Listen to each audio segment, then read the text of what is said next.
Peradaban Islam pada masa modern. Kondisi Islam pada masa modern. Periode modern, menurut Harun Nasution, masa modern Islam dimulai dari tahun 1800 hingga sekarang. Ketertinggalan umat Islam. Pada masa ini, bangsa Eropa mengalami kemajuan pesat dalam ilmu pengetahuan, teknologi, dan militer. Sebaliknya, dunia Islam mengalami kemunduran dan banyak yang jatuh ke bawah penjajahan Barat seperti runtuhnya kerajaan Safawi dan Mughal. Kebangkitan di abad ke-20, baru pada abad ke-20, negara-negara Islam mulai meraih kemerdekaannya.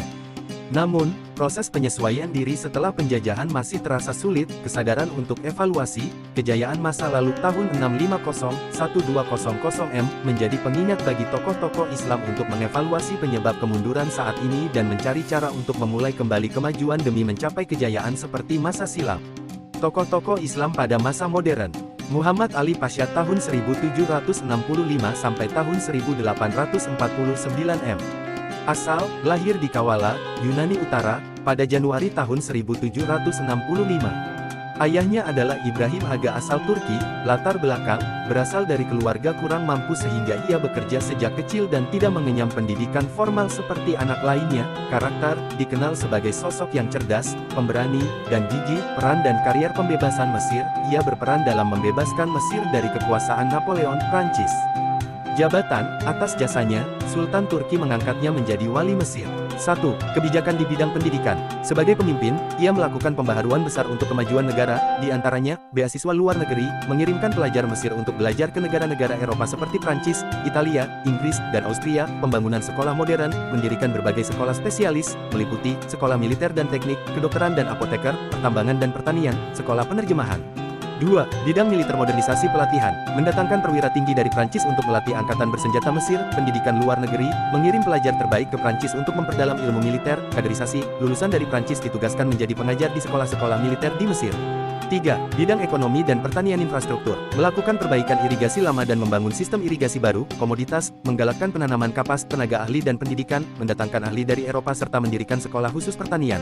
Rifa'ah Baidawi Rafiat Al-Tahtawi tahun 1901 sampai tahun 1873 1. Pendidikan, menekankan pemerataan pendidikan, emansipasi wanita, serta pendidikan yang menanamkan kepribadian dan rasa cinta tanah air. 2. Ekonomi, menyarankan perbaikan irigasi, penanaman komoditas pertanian yang variatif, serta pembangunan akses jalan dan alat komunikasi. 3. Kesejahteraan masyarakat dapat dicapai dengan berpegang teguh pada ajaran agama Islam dan memiliki budi pekerti yang baik. 4. Pemerintahan, mencontoh masa Rasulullah SAW dan sahabat, di mana pemerintahan harus dijalankan dengan adil berdasarkan undang-undang. Ia juga menekankan pentingnya patriotisme, cinta tanah air. 5. Ijtihad, berpandangan bahwa pintu ijtihad masih terbuka bagi umat Islam, namun harus dilakukan oleh ulama yang memenuhi syarat. 6. Sains modern, berpendapat bahwa sains dan pemikiran rasional tidak bertentangan dengan syariat Islam. Sains sangat penting untuk meningkatkan kualitas hidup umat muslim. Jamaluddin Al-Afghani tahun 1838 sampai tahun 1897 Masehi. Kelahiran, lahir di Kabul, Afghanistan pada tahun 1838 Masehi, wafat, meninggal dunia di Istanbul pada tahun 1897 Masehi. Perjalanan hidup, beliau menghabiskan masa kecilnya di Afghanistan. Setelah dewasa, beliau dikenal sebagai pengembara yang berpindah-pindah dari satu negara ke negara lain. Jamaluddin Al-Afghani dikenal karena kecerdasannya yang luar biasa. Di usia 18 tahun, ia telah menguasai berbagai bidang ilmu mulai dari agama, filsafat, hukum, sejarah, hingga sains dan astronomi. Ia pernah menjabat sebagai Perdana Menteri di Afghanistan sebelum akhirnya pindah ke Mesir pada tahun 1871 Masehi akibat intervensi politik Inggris. Pokok pemikiran utama, penyebab kemunduran Islam, akhlak yang buruk dan sikap acuh tak acuh terhadap ilmu pengetahuan, umat Islam yang lemah karena kurang mendalami dasar-dasar ilmu agama dan ilmu pengetahuan, adanya interpretasi yang salah mengenai makna qada dan qadar yang membuat umat statis kurang usaha keras. Pan-Islamisme, gagasan untuk mempersatukan seluruh umat Islam di dunia agar memiliki kekuatan kolektif, reformasi pemerintahan, upaya untuk mengubah sistem pemerintahan dari otoriter autokrasi menjadi sistem yang lebih demokratis. Karya tulis penting. Beberapa kitab karya Jamaluddin Al-Afghani antara lain, Ar-Radu, Al-Dahriyyin Al-Qoda wa Al-Qadarisalah Radina Huriyah Falsafah Syahadah Hadrat Sayyid Al-Shuda Mubahasat Al-Ernest Renan Dar Tawafuk Islam. Muhammad Abduh tahun 1848 sampai tahun 1905 Masehi. Ide pokok pikiran Muhammad Abduh. 1. Bidang pendidikan, memadukan kurikulum madrasah dan sekolah umum untuk menghilangkan dikotomi antara ulama dan ilmuwan modern, mengembangkan pendidikan tingkat menengah administrasi, militer, kesehatan, d. Mengembangkan kurikulum sekolah dasar dan menengah, menyediakan dana khusus gaji guru dari kas negara, wakaf, memasukkan mata kuliah filsafat, logika, dan ilmu pengetahuan modern ke dalam kurikulum Universitas Al-Azhar. 2. Pintu ijtihad. Ijtihad masih terbuka lebar bagi umat Islam sebagai dasar penting dalam menafsirkan kembali ajaran Islam agar relevan dengan zaman. 3. Rasionalitas ajaran Islam. Islam adalah ajaran rasional yang sejalan dengan akal. Dengan akal, ilmu pengetahuan akan maju. 4. Kekuasaan negara. Kekuasaan negara harus dibatasi oleh konstitusi yang dibuat oleh negara yang bersangkutan. Karya-karya penting beberapa kitab yang ditulis atau diselesaikan oleh muridnya, Rashid Ridha antara lain. Tafsir Al-Manar, Risalah Tauhid, Syarh Nahjil Balagah, Islahu Al-Mahakim Al-Syariah, Al-Islam Ar-Red, Alam Muntakidihi. Rashid Ridha tahun 1865 sampai tahun 1835 Masehi.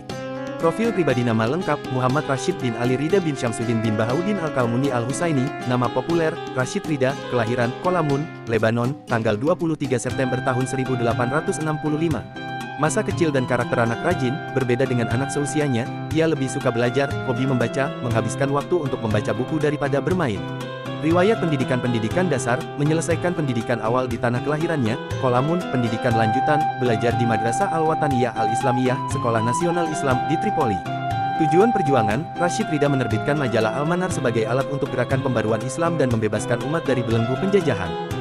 Penyebab kemunduran, umat Islam mengalami kemunduran karena meninggalkan ajaran Islam yang sebenarnya dan cenderung bersikap pasrah fatalisme. Pembaruan pemikiran, ia mendorong umat Islam untuk mempelajari ilmu pengetahuan modern dan menekankan bahwa hukum Islam harus dinamis serta sesuai dengan tempat dan zaman. Karya tulis, beberapa kitab yang ditulis oleh Rashid Ridha antara lain. Tarikh Al-Ustadz Al-Imam Al-Syekh Muhammad Abduh, Nida, Li Jins Al-Latif, Al-Wahyu Muhammad, Yusr Al-Islam wa Usyul Al-Tashri, Al-Am, Hukuk Al-Marah Al-Solihah. Muhammad Iqbal tahun 1877 sampai tahun 1938 Masehi.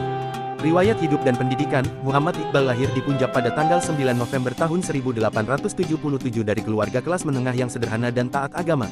Ia menempuh pendidikan di Scottish Mission School di Sialkot, Government College di Lahore, kemudian melanjutkan studi ke Eropa di Trinity College, Cambridge, dan Jerman. Karir dan kontribusi politik, Iqbal terpilih menjadi Presiden Liga Muslim pada tahun 1930. Meskipun wafat sebelum Pakistan berdiri, ia dikenal sebagai pahlawan nasional dan pemikir besar yang meletakkan dasar politik bagi negara tersebut. Pokok pemikiran, Iqbal menekankan pentingnya pola pikir kritis dan kreatif dalam memahami ajaran Islam agar dinamis sesuai tuntutan zaman.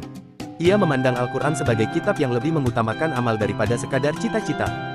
Karya sastra, di antara karya-karya Iqbal adalah The Development of Metaphysics in Persia, 1908, The Reconstruction of Religious Thought in Islam, 1934 dan Zarf-i Kalim, 1937.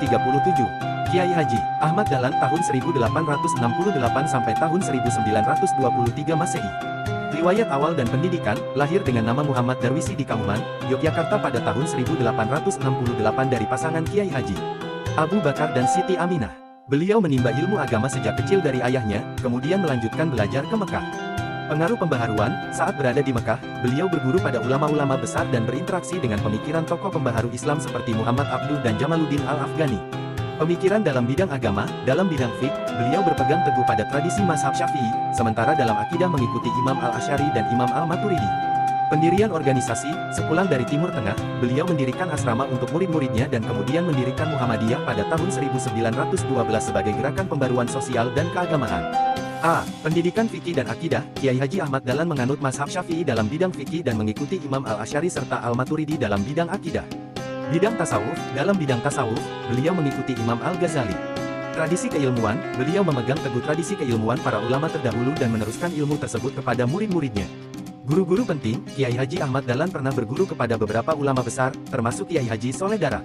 B. Budi pekerti, membentuk individu berakhlak mulia. Wawasan luas, paham ilmu dunia sekaligus ilmu akhirat. Keahlian, menjadi alim dalam agama dan berpandangan modern. Nasionalisme, bersedia berjuang untuk kemajuan rakyat pribumi. Integrasi, menggabungkan sistem pesantren dengan sekolah modern. Kiai Haji Hashim Asy'ari, latar belakang, beliau lahir pada tanggal 14 Februari tahun 1871 di Jombang, Jawa Timur, dari pasangan Kiai Asy'ari dan Nyai Halimah. Pendidikan, Kiai Haji Hashim Asy'ari menuntut ilmu di berbagai pesantren di Jawa dan Madura sebelum melanjutkan studi di Makkah pada tahun 1893. Peran, beliau adalah pendiri Nahdlatul Ulama NU pada tahun 1926 dan dikenal sebagai tokoh kunci dalam mempertahankan tradisi Islam di Nusantara, keluarga. Dari jalur itu, silsilah beliau tersambung hingga Raja Brawijaya ke-6 dari Kerajaan Majapahit. 1. Sikap terhadap bermazhab. Kiai Haji Hashim Asy'ari menolak gagasan untuk memahami ajaran Islam langsung dari Al-Quran dan hadis tanpa mempelajari pendapat para ulama mazhab. Menurut beliau, menafsirkan sumber hukum tanpa mempelajari penelitian mendalam para ulama justru dapat menimbulkan kerancuan ajaran, apalagi jika dilakukan oleh orang yang tidak memiliki kompetensi sebagai mujtahid. Sikap 2. Terhadap tarekat, beliau menanggapi seruan untuk meninggalkan tarekat dengan menegaskan bahwa tidak semua praktik tarekat itu salah atau bertentangan dengan ajaran Islam. Oleh karena itu, beliau berpendapat tidak semua praktik tarekat harus ditinggalkan begitu saja. Selain itu, teks tersebut menyebutkan beberapa karya penting beliau, seperti Adab al-Alim wa al-Muta'alim, Etika Pengajar dan Pelajar, Risalah fi Taqid al-Asi bi Mazhab al-A'immah al-Arba'ah, Risalah tentang penguatan mengikuti Mazhab 4, Muqaddimah al-Qanun al-Asasi li Jamiyat Nahdlatul Ulama. Pengaruh Islam masa modern bagi bangsa Indonesia. Kesadaran merdeka, ide pan-Islamisme memicu kesadaran umat untuk bebas dari penjajahan. Perlawanan fisik, ulama memimpin berbagai perang besar melawan Belanda di Jawa, Kalimantan, Jambi, dan Aceh. Modernisasi, munculnya organisasi Islam NU, Muhammadiyah, DEL, serta pembaharuan pendidikan dengan mendirikan sekolah dan Universitas Islam UII. Hikmah mempelajari peradaban Islam masa modern. Penguasaan ilmu pengetahuan dan teknologi harus dilandasi dengan agama yang kokoh. Mengkaji ilmu-ilmu keislaman, seperti Nahwu, Saraf, Fikih, Usyul Fikih, Mantik, Bahasa Arab, Ulum Al-Quran, Ulum Al-Hadis, melalui guru sebagai fondasi untuk memahami Islam secara komprehensif. Introspeksi diri, belajar dari kelebihan dan kekurangan masa lalu untuk menatap masa depan umat Islam yang lebih baik. Memperkuat persaudaraan, mengembangkan 3 pilar ukhuwah Islamiyah, persaudaraan sesama umat Islam, ukhuwah wataniyah, persaudaraan sesama warga negara, ukhuwah basyariyah, persaudaraan sesama umat manusia. Semangat berinovasi, dorongan untuk terus berkarya dan menyebarkan ide-ide kreatif demi perubahan yang positif di masa depan. Itulah penjelasan materi peradaban Islam pada masa modern.